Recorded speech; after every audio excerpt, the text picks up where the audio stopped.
My wife lied about where she was, but Google Maps didn't. My name is Anthony, I'm 34, and I've been married to my wife Stacy for 6 years. I thought we had a good marriage. Nothing perfect, of course. We had the usual ups and downs like any couple, but I never had a reason to doubt her. At least, not until recently. Over the past few months, things have changed. Stacy has been distant, cold, like she's there, but not really there. Conversations that used to be effortless now feel forced. She barely laughs at my jokes anymore. Physical affection? Almost non-existent. If I bring it up, she just says she's stressed from work. I believed her. I wanted to believe her. But then, last Wednesday, something happened that I can't shake. I was getting into my car, a shared car that we both use, when I plugged my phone into the infotainment system. The moment the screen lit up, Google Maps showed a list of recent locations. One of them stood out. Cafe near Sunset Garden Park. I stared at it for a second, confused. I've never been there. I've never even heard Stacy mention it. At first, I tried to rationalize it. Maybe she grabbed coffee there once after work. Maybe she met a friend. But something about it felt off. I tapped the address and scrolled through the travel history. And that's when my stomach dropped. The same address appeared every Wednesday. Same time, same pattern. That wasn't a one-time visit. That was a routine, a habit, a secret. I sat there for a long time, staring at the screen, feeling something between panic and nausea. My mind was racing. I wanted to be logical, to think of innocent reasons for it. But I couldn't shake the gut feeling that something was wrong. I took a screenshot. Later that evening, when Stacy came home from work, she was in a surprisingly good mood. Chatty, even. I waited until she was settled on the couch before casually asking, "Hey, what did you do today?" She didn't even hesitate. Just work. Swamped with a project, barely had time to eat. She didn't know I already had proof that was a lie. I forced myself to nod, to act normal, but I could feel my pulse hammering in my ears. My insides sank. I didn't push. Not yet. That night, I barely slept. I laid in bed, staring at the ceiling, while Stacy slept soundly beside me, as if everything was fine, as if nothing had changed, as if she wasn't hiding something. I needed to know the truth. The next morning, before heading to work, I did something I never thought I would do. I went through her phone. I know. That's a violation of trust. That's not who I am. But something in me just snapped. The first thing I checked was her messages. Nothing suspicious. A bunch of texts from coworkers, some from her mom, a few from me. But then I noticed something strange, an archive conversation. I opened it. It was with someone named Ava. But as I read through the messages, I realized Ava wasn't a woman. Ava was him. The texts were vague, nothing outright incriminating, but I could see the pattern. They never used names. Lots of "can't wait to see you," and "same time," and "last week was amazing." And the worst part? The address for the cafe near Sunset Garden Park was in there. She was meeting him there. Every week. I felt like I couldn't breathe. My own wife. The woman I loved. Lying straight to my face while sneaking off to see someone else. I wanted to wake her up right then and there, shove the phone in her face, and demand answers. But I didn't. I needed more. So I waited. That Wednesday, I left work early. I parked a block away from the cafe and waited. At exactly 12:30, Stacy's car pulled into the lot. She stepped out, wearing that navy blue dress I always told her looked amazing on her, the one she usually wore for special occasions. She walked inside. 2 minutes later, another car pulled up. A man got out, tall, well-dressed, confident. He walked inside too. But knowing the truth and doing something about it were two different things. I clenched my jaw, my fingers tightening around the steering wheel. My heart was hammering in my chest, but there was no going back now. I had proof. I had everything I needed. And I had an idea. I pulled up an app on my phone, the one linked to my social media account. I had never gone live before, but there was a first time for everything. With a deep breath, I tapped the button. Met my wife by accident, but not alone. She's got a present. The stream started. For a few seconds, no one was watching. But then, 1 viewer, 2, 5, 10. The numbers climbed. Comments began rolling in. Dude, this is crazy. What are you going to do? Light them a candle on the cake to a happy life. I let out a dry chuckle. I had something better. The cafe wasn't busy, which made it easier to move without being noticed. I stepped out of my car, keeping my phone low as I walked toward the entrance. My hands were steady, my mind sharp. If Stacy was going to betray me, I was going to make sure she never forgot this moment. Through the glass windows, I saw them. Stacy was sitting at a corner table, leaning in toward him, her fingers lightly grazing his wrist. The man, tall, confident, well-dressed, was smiling, his other hand resting dangerously close to hers.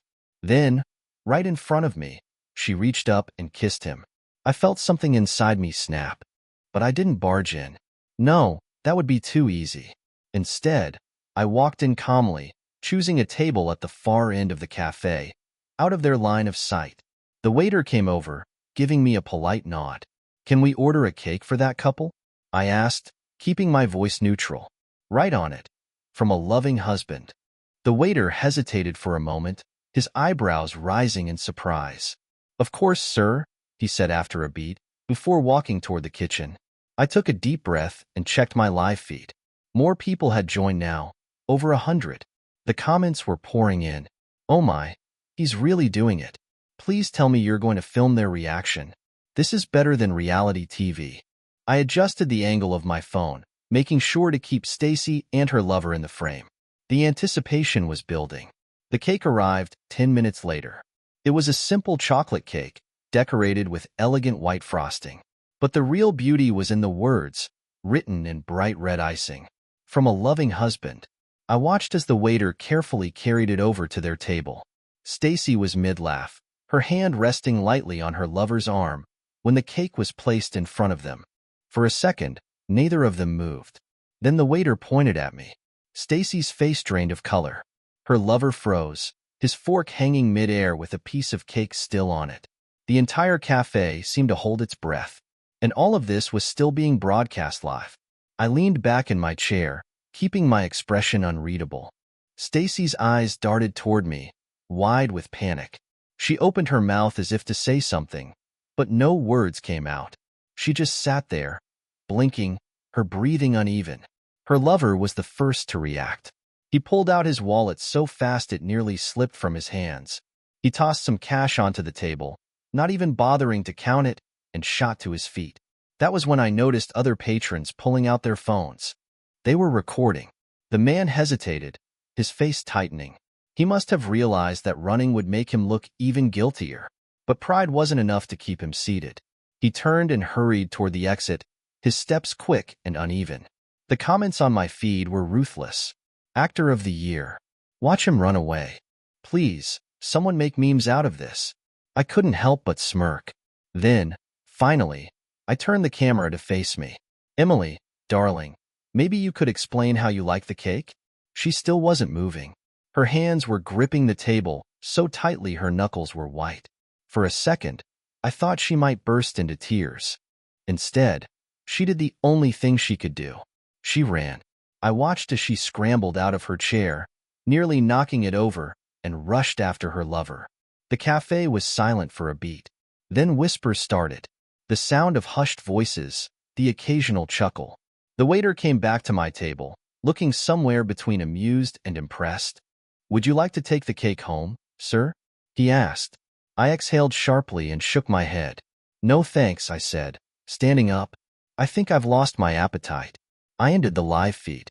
I walked back to my car feeling lighter. Not happy, not relieved, but lighter. Because Stacy might have thought she could lie to me. She might have thought she could get away with it. And I didn't even have to raise my voice. The cafe incident was supposed to be the end of it. I had my revenge. I had made my point. I had walked away with my dignity intact. But I underestimated the power of the internet. An hour after I left, my phone wouldn't stop buzzing. At first, I thought it was just notifications from my live feed, but when I checked, I realized the situation had escalated. The cafe had posted the video on their TikTok account.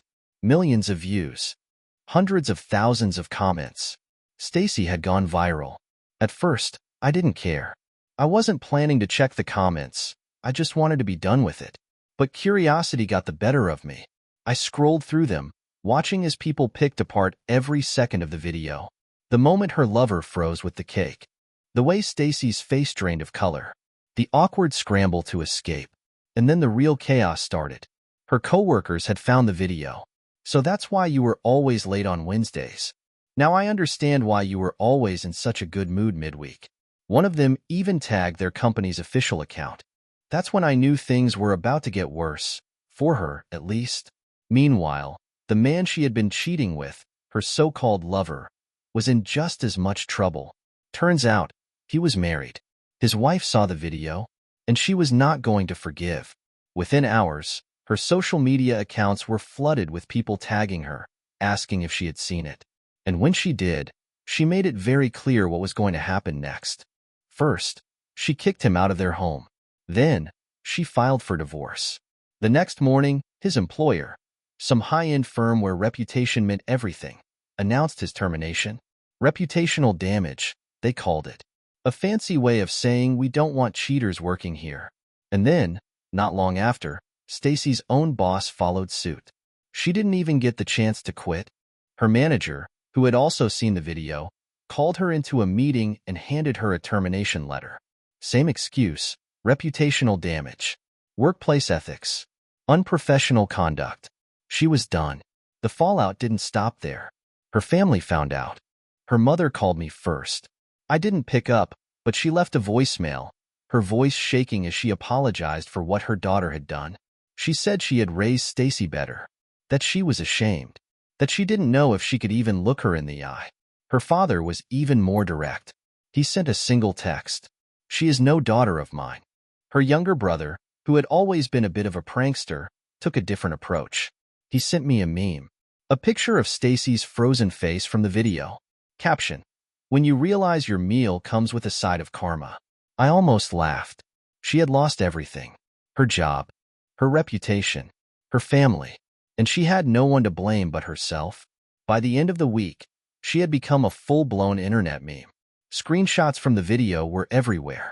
People remixed clips, adding dramatic music, slow-motion effects, and captions like when your side piece suddenly gets a cake from your husband. One account even made an animation of her expression changing from happiness to pure horror. And the best part? I didn't have to lift a finger. The internet had taken care of everything. 1 week later, Stacy finally returned home. By then, I had already moved on, emotionally at least. I had packed up all of her belongings and placed them in a neat little pile near the door. Her suitcase was waiting for her. The divorce papers were on the table, next to a pin. When she stepped inside, she looked exhausted. Dark circles under her eyes. Hair messy, like she hadn't slept in days. She froze when she saw the suitcase. Then her eyes moved to the table. And finally, she looked at me. I was sitting in the kitchen, a glass of wine in hand. You like restaurant dinners, right? I said smoothly, tilting the glass slightly. Well, help yourself. She swallowed hard. Her hands trembled as she reached for the papers, flipping through them. Her breath hitched. Anthony, please. I didn't respond. Her voice cracked. I wasn't thinking, okay? I made a mistake. I lost everything. Please. I love you. I don't want to lose you too. She reached out, her fingers brushing against mine. I pulled away. For the first time, I saw genuine regret in her eyes. Not the kind you fake when you're caught. The kind that comes when you realize you've destroyed your own life. Maybe she did love me once. Maybe in some way, she still did. But it didn't matter. Some things couldn't be undone. I stood up, walked to the door, and held it open. Goodbye, Stacy. She hesitated, eyes pleading, but when she saw my expression, calm, unmoving, she knew it was over. Her shoulders slumped.